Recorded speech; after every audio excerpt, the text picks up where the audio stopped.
kita nikah, kita butuh ngerti dunia pasangan kita.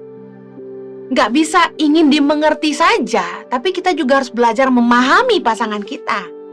Dalam pernikahan ada saling memberi, saling melayani. Bukan hanya apa yang mengenakan buat kita, apa yang menyenangkan buat kita. Kalau orang mau bercerai karena alasan tidak nyambung, saya mau tanya, waktu pacaran, kok nyambung? Jangan-jangan waktu pacaran disambung-sambungin. Lalu saya tanya, kalau dulu dari pacaran gak nyambung, kenapa nikah? Katanya ya sempat gak jadi, hampir gak jadi juga, lalu kenapa dipaksa? Makanya orang tuh kalau mau nikah, lalu punya masalah, sebaiknya ambil waktu untuk dipertimbangkan lagi. Daripada mengambil keputusan menikah, lalu akhirnya berpisah. Ngapain ganti status dari single jadi janda atau duda? Saya percaya justru ya, di dalam pernikahan kita belajar ilmu komunikasi yang baik. Laki-laki dan perempuan itu cara bicaranya berbeda. Perempuan kadang-kadang salahnya di sini. Kita pakai telepati. Kita pikir suami kita harusnya ngerti. Dengan sikap kita yang diam, jawab dengan pendek-pendek, kita berharap suami kita ngerti. Sebaliknya laki-laki, tanpa perkataan, mereka pikir harusnya istrinya ngerti. Suaminya nggak pernah bilang I love you, suaminya cuek, tapi suaminya bilang enggak, aku sayang. Jadi bahasa kasih ini nggak saling ketemu, akhirnya nggak saling ngerti. Makanya kita harus mengerti bahasa kasih pasangan kita. Saya belajar justru ilmu komunikasi terbaik itu antara suami istri. Apa yang kita mau harus bisa dikomunikasikan dengan baik supaya pasangan kita ngerti. Kita jadi belajar sabar, belajar mikir kalau ngomong dengan cara yang lebih baik, yang lebih bisa diterima, bagaimana ya gitu. Ada yang bilang gini, saya mau pisah sama pasangan saya karena pasangan saya kasar, tukang minum, pemarah. Saya tanya, apa waktu dating nggak kenal pasangannya seperti apa? Karakternya seperti apa? Harusnya kan kita cerdas bahwa menikah itu mempertaruhkan masa depan kita selama-lamanya. Pernikahan itu sekali seumur hidup. One way ticket. Makanya kita harus pikir baik-baik. Makanya jomblo juga harus milih. Jangan obral. Karena pernikahan itu sekali seumur hidup. Jangan sampai menikah dengan orang yang salah. Lihat kelebihannya dan lihat kekurangannya. Take it or leave it. Kalau kita ingin menikah dengan seseorang, kita harus bisa komitmen untuk menerima kelebihan dan kekurangannya, setia dalam suka maupun duka, dalam baik maupun buruk. Kenali baik-baik karakter pasangan kita. Kalau memang dari pacaran udah tahu dia kasar, jangan udah nikah ribut dia kasar. Itu nggak tanggung jawab namanya. Nah ini penting sekali, kenapa? Karena seringkali orang nggak tanggung jawab dengan keputusan yang mereka buat. Mereka buat keputusan untuk menikah, tapi mereka nggak mau ambil konsekuensinya ketika harus menuai buah dari keputusan yang dibuat.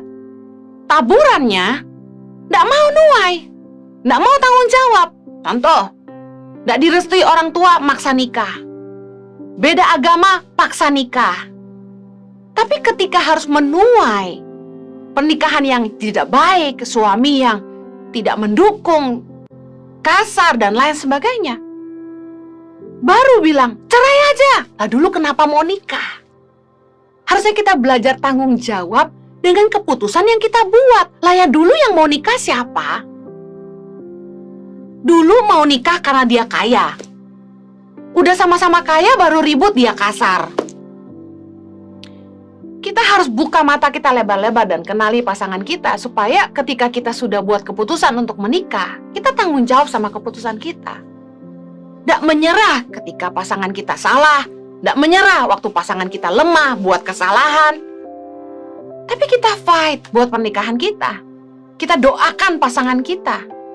Saya dengar kesaksian seorang ibu. Suaminya itu nggak sayang sama dia, nggak peduli sama anak-anaknya, kasar, suka pukulin anaknya. Gak karu-karuan hidupnya. Jahat sama istrinya. Tapi istrinya terus berdoa buat dia. 20 tahun. Suaminya berubah. Hari ini suaminya jadi sayang, baik sama anak-anak, cucu dan mantu. Keluarganya dipulihkan. Gak ada yang mustahil bagi Tuhan. Ujian dalam pernikahan bisa menjadi ujian bagi kita dari Tuhan. Mengasah karakter kita, iman kita, ketekunan kita. Kalau semuanya baik-baik saja dan tidak ada tantangan dalam hidup kita, apakah kita masih terus berharap sama Tuhan? Karena ketika keadaan baik-baik saja, kadang-kadang kita mulai kehilangan iman, kita mulai lengah. Saya percaya orang-orang yang cerdas tidak akan gegabah membuat keputusan untuk masa depannya. Kalau kita mau menikah, pastikan kita nggak nikah sama orang yang kita nggak kenal. Don't marry a stranger. Kalau kenyataannya setelah menikah, orang itu berubah, kok beda dengan waktu kita pacaran, saya katakan ini adalah proses dan harga bayar dari keputusan yang kita ambil. Sekali lagi kita harus belajar tanggung jawab dengan keputusan yang kita ambil. Banyak kali orang ketika dating itu beda dengan kepribadiannya setelah menikah. Karena udah dapet dan belum dapet itu beda pastinya ya. Tapi saya percaya gini, kita sudah buat keputusan. Kita harus tanggung jawab apapun konsekuensinya. Saya tanya sama orang-orang yang mau bercerai, dulu kenapa mau menikah? Nggak ada yang jujur mau bilang, ya dulu sih aku cinta. Enggak, yang dibahas selalu, ya dia begini, dia begitu, dia begini. Alasannya selalu menyalahkan orang lain, making excuses, bikin alasan, self-defensive, membenarkan diri sendiri, dan yang paling parah, victim mentality. Membuat orang merasa dia korban dari hubungan. Padahal, saya percaya masalah-masalah yang terjadi dalam pernikahan ada andil dari keduanya. It takes two to tango. Nggak mungkin kesalahan itu karena satu pihak saja. Nah, saya ingin bertanya kepada Anda yang sudah menikah maupun belum menikah. Kenapa Anda ingin menikah? Mari kita bahas berdasarkan jawaban beberapa orang yang pernah saya tanya dan berbeda-beda. Yang pertama, jawabannya karena ingin bahagia. Yang kedua, supaya punya keturunan. Yang ketiga, supaya dinafkahi gitu ya, karena nggak bisa kerja, harus menikah supaya punya suami yang bisa menafkahi. Yang keempat, supaya punya teman hidup. Yang kelima, supaya menggenapi rencana Allah. Nah ini jawaban yang rohani. Yang terakhir, karena saya cinta. Keren, luar biasa. Nah mari kita bahas. Sekali lagi kita lagi bicara soal bertanggung jawab atas keputusan kita. Kenapa Anda menikah? Anda bilang untuk bahagia. Pertanyaan saya, bagaimana kalau tidak bahagia? Apakah Anda akan tetap menjalankan pernikahan atau Anda memilih jalan berpisah? Karena buktinya banyak orang yang menikah, ujungnya berpisah. Karena mereka tidak bahagia. Kalau tujuan kita menikah hanya untuk bahagia, saya pengen kasih tahu buat yang belum pernah menikah. Anda tidak bisa menemukan kebahagiaan dalam pernikahan tanpa perjuangan. Kita harus melewati proses pengertian, mengalah, menyalipkan daging kita, belajar memahami pasangan, menerima kelemahan, belajar tunduk sama suami, belajar mengasihi istri, belajar memberi ruang untuk salah, konsisten mengampuni, terbuka, dan masih banyak lagi untuk bisa sampai di proses bahagia. Tapi banyak orang yang memilih untuk tidak bahagia. Mereka memilih gini, ya udahlah, cerai nggak bisa, bertahan aja. Rugi banget. Sebenarnya kita bisa nikmatin pernikahan kita kalau kita mau bayar harganya. Doain pasangan kita, sabar, ngalah, ngertiin pasangan kita.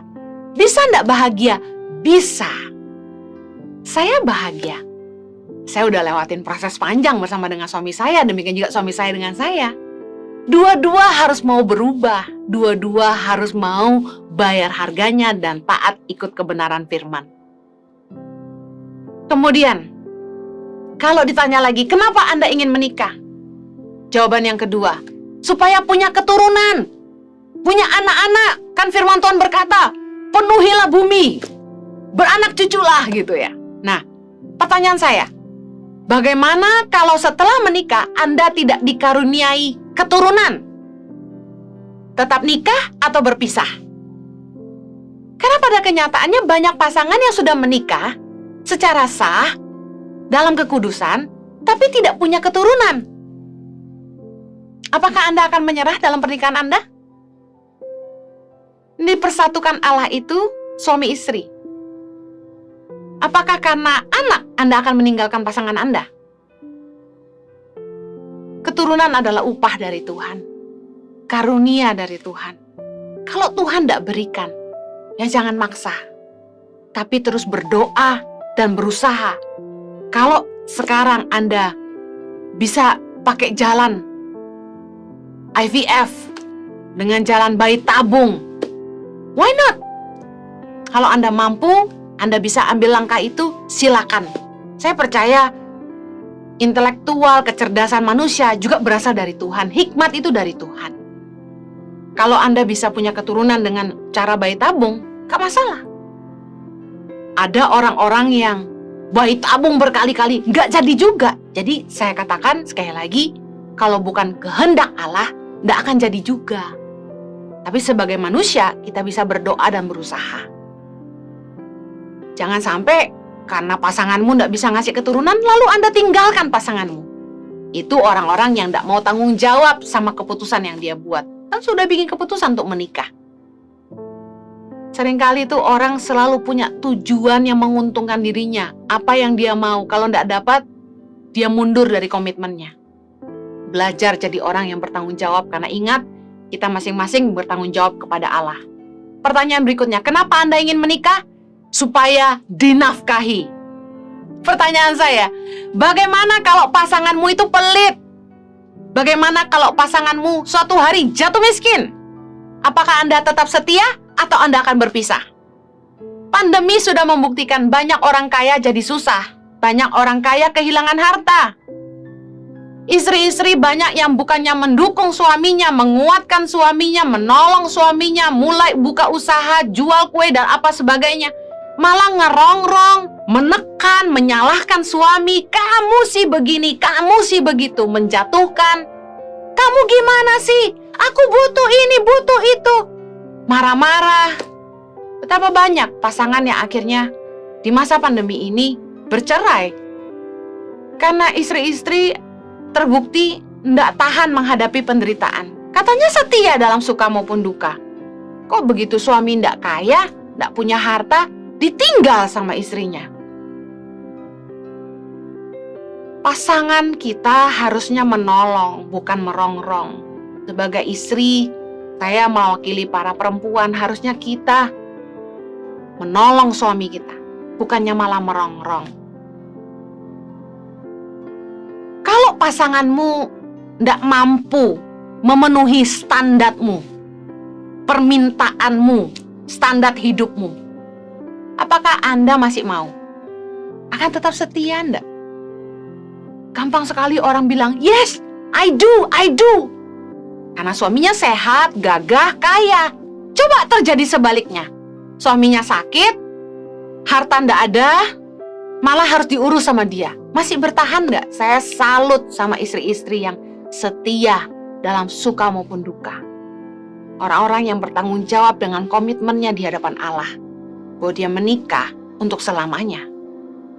Yang keempat, ketika ditanya, kenapa Anda ingin menikah? Supaya punya teman hidup. Tanya gitu. Nggak kesepian. Pertanyaan saya, bagaimana kalau suamimu atau istrimu tuh nggak nyambung? Gimana mau punya teman hidup? Nggak nyambung. Ngobrol nggak bisa. Ngomong dikit berantem. Emang masalah gitu kalau nggak nyambung? Banget. Istilahnya hidup di dua dunia katanya. Akhirnya seperti yang saya ceritakan di awal, cuma urusan nggak nyambung aja orang bisa mau pisah. Kejadian 2 ayat 18 berkata gini, Tuhan Allah berfirman, tidak baik kalau manusia itu seorang diri saja. Aku akan menjadikan penolong baginya yang sepadan dengan dia. Apa arti kata sepadan? Saya percaya sepadan itu nyambung, sepemikiran, sevisi, saling melengkapi, bisa saling menopang, saling menolong. Karena dalam Kejadian 2 ayat 20 dikatakan gini, manusia itu memberi nama kepada segala ternak, kepada burung-burung di udara, dan kepada segala binatang hutan, tetapi baginya sendiri, ia tidak menjumpai penolong yang sepadan dengan dia. Kenapa? Adam nggak ketemu pasangan yang sepadan dengan dia waktu dia selesai menamai semua ternak dan hewan-hewan. Karena hewan, binatang, dan manusia berbeda bahasa. Binatang nggak bisa nyambung sama manusia karena nggak ngerti bahasanya. Binatang nggak bisa mikir seperti manusia. Binatang nggak punya hati nurani seperti manusia. Karena itulah kita harus cari pasangan yang bisa sehati sama kita, yang bisa sepemikiran, sevisi, saling melengkapi. Jangan cuma lihat penampilan, tapi kita harus pastikan pasangan kita sepadan. Jangan hanya lihat kekayaan, tapi pastikan penolong kita sepadan. Kalau Anda menikah supaya Anda punya teman hidup, saya mau katakan gini, banyak orang yang sudah menikah, mereka kesepian. Kenapa? Karena pasangannya sibuk kerja, jarang di rumah. Istrinya jadi kesepian. Suami nggak selingkuh, tapi sibuk kerja, nggak punya waktu untuk keluarga. Bukankah banyak pernikahan yang jadi bermasalah? Hanya karena suami sibuk bekerja, workaholic, dianggap lebih mentingin harta daripada keluarga. Karena kita mengerti bahwa dalam rumah tangga, dalam keluarga, quality time, suami istri, orang tua dengan anak, sangat penting. Tapi kenyataannya, banyak orang menikah, mereka kehilangan waktu quality time. Mereka lebih fokus mengejar harta. Kalau Anda menikah untuk cari teman hidup, bagaimana kalau Anda punya pasangan yang selalu kerja dan tidak punya waktu untuk Anda? Anda diundang ke sekolahan untuk menghadiri pertemuan orang tua dan murid, dan ternyata Anda harus datang sendirian, sementara yang lain datang suami istri berpasangan. Bagaimana rasanya? Jangan menyerah. Terus doakan pasangan Anda. Terus ajak pasangan Anda untuk mengkhususkan waktu dengan anak-anak. Minimal setahun 2 kali liburan keluarga. Minimal seminggu sekali makan malam bersama keluarga. Tidak terlalu sulit, bukan? Dan pastikan ketika Anda punya waktu berkualitas, meski cuma 1 jam 1 hari, Anda tidak main handphone, tapi Anda bisa bercakap-cakap di meja makan. Karena hubungan ayah dengan anak yang baik akan membuat anak-anak Anda tumbuh cerdas dan percaya diri. Bagaimana kalau Anda punya pasangan yang lebih mementingkan teman daripada keluarga? Ada orang-orang tuh yang sudah nikah tapi tidak suka diatur. Nggak mau istri-istrinya melarang mereka kumpul sama teman-temannya. Atau sebaliknya, istri-istri ada yang nggak mau suaminya ngatur-ngatur. Dia mau bebas kemana aja dengan teman-temannya, liburan, traveling kemana, hangout kemana, nggak ngurus suami, nggak pernah di rumah. Lucu sekali ketika orang menikah, tapi mereka nggak suka diatur. Padahal ketika Anda menikah, Anda harus mengerti bahwa menikah adalah memberikan hak kepada pasangan Anda untuk terlibat dalam hidup Anda, termasuk dalam mengambil keputusan dalam hidup Anda.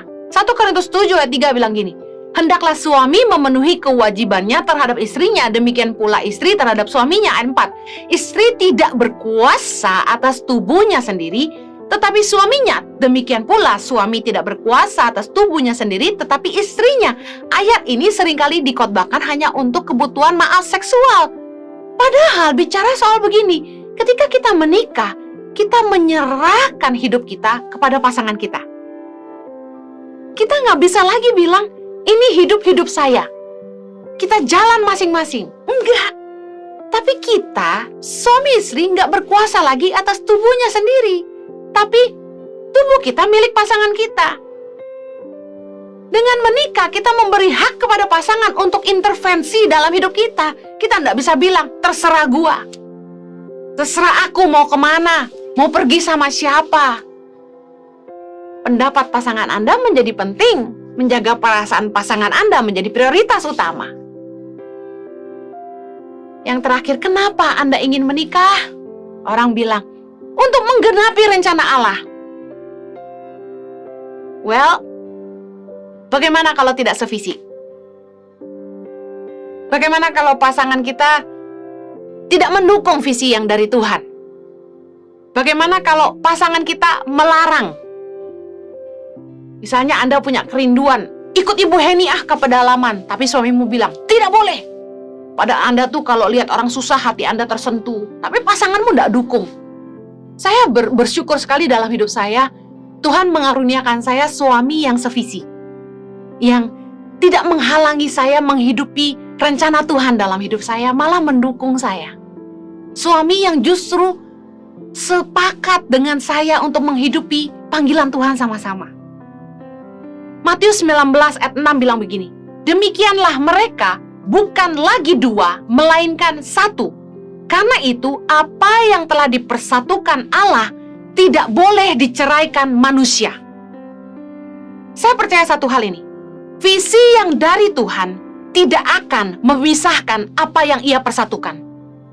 Kalau visi yang Anda peroleh sungguh-sungguh dari Tuhan, tidak akan memisahkan hubungan Anda dengan pasangan Anda yang dipersatukan oleh Tuhan. Sebenarnya, ego masing-masing yang memisahkan Anda dengan pasangan Anda bukan panggilan Tuhan. Saya percaya, kalau suami tidak dukung, berarti itu sebuah ujian ketaatan. Taat dulu sama suami, tunduk dulu sama suami. Saya percaya kalau memang visi itu sungguh-sungguh dari Tuhan, Tuhan akan lembutkan hati pasanganmu untuk mendukung visi itu. Kalau istri atau suami tidak mendukung, ya mungkin harus diuji lagi. Karena kalau sudah suami istri, tidak boleh ada yang memisahkan, termasuk alasan panggilan Tuhan.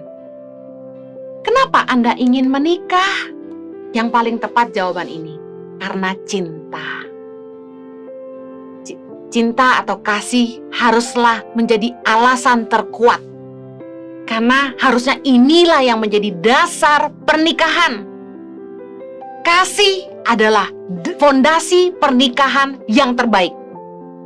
Kidung Agung 8 ayat 6 berkata, cinta kuat seperti maut. Kita dalam pernikahan akan menghadapi badai tantangan, ujian, cobaan. Dan kasih kepada pasangan yang akan membuat kita bertahan. Pernahkah Anda nonton film kesaksian? Bagaimana ada suami yang sakit parah, hampir meninggal, tapi istrinya tetap mau menikahi dia, menemani dia sampai hari meninggalnya? Kenapa perempuan ini mau lakukan itu? Mau tetap menikah dengan pria yang sebenarnya sakit parah? Karena cinta. Kita tidak boleh nikah karena harta, karena ingin cari kenyamanan, karena mau punya keturunan, karena pengen cari ada pendamping yang menemani hidup saya. Semua tentang saya. Tapi kasih itu harus lagi nih, melayani dan memberi diri. Kita mau bersama dengan orang yang kita cintai selama-lamanya. Dalam perjalanan pernikahan, kita akan diuji, kita akan disakiti. Cinta atau kasih yang akan memampukan kita terus mengampuni pasangan kita. Bisa belajar memahami dan menerima pasangan kita, belajar menghargai pasangan kita. Efesus 5 ayat 28, demikian juga suami harus mengasihi istrinya sama seperti tubuhnya sendiri. Siapa yang mengasihi istrinya, mengasihi dirinya sendiri. Pertanyaan saya kepada orang-orang yang sudah menikah. Pernahkah terlintas orang ketiga di benak Anda? Pernahkah menyesal menikahi pasangan Anda? Sekiranya Alkitab tidak melarang perceraian, apakah Anda akan menceraikan pasangan Anda? Saya yakin Anda yang jujur akan jawab iya. Sebenarnya dalam pernikahan ada yang kelihatannya masih bersama-sama, tapi perceraian itu sudah terjadi dalam hati. Matius 19 ayat 6 tadi berkata, apa yang dipersatukan Allah tidak boleh diceraikan manusia. Kita harus mengerti bahwa ketika kita memasuki pernikahan, kita sedang berkata, saya menerima ujian kesetiaan. Memasuki pernikahan berarti mengambil komitmen, vow, untuk setia kepada pasangan kita dalam suka maupun duka, dalam sehat maupun sakit, dalam baik maupun buruk, dalam miskin atau kaya. Dengan menikahi pasangan Anda menerima ujian kesetiaan. Kalau Anda tidak bisa setia dan tidak mau setia, sebaiknya jangan menikah.